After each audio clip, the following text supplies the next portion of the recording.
Қайырлы күн, достар! Сендер жемістердің қазақша атауларын білесіңдер ме? Онда кел, бірге жемістердің атауларымен және олардың түстерімен танысайық. Мынау алма.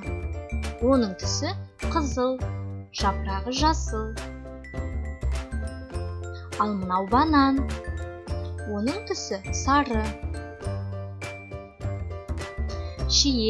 Шие қызыл болады, сабағы қоңыр, жапырағы жасыл. Қарбыздың сырты жасыл, ал іші қызыл, дәндері қара түсті болады. Мынау лимон. Лимонның түсі сары, жапырағы жасыл, сабы қоңыр болады. Алмұрт. Алмұрт сарғылт не жасыл түсті болып келеді. Оның да сабы қоңыр, жапырағы жасыл, дәндері қара түсті.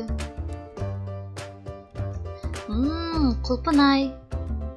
Құлпынай қызыл, ал жапырағы жасыл. Таңқурай.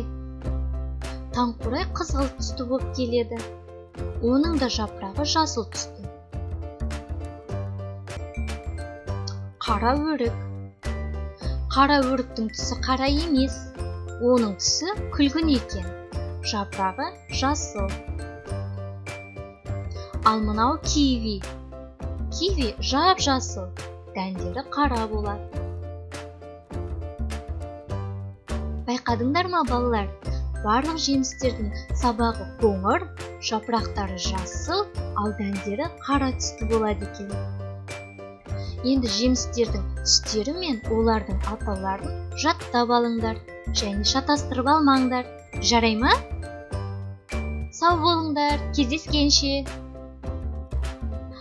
Балақайлар, егер менің каналым ұнаса, видеоларға лайк басып, пікір қалдырып, тіркелуді ұмытпаңдар. Сау болыңдар.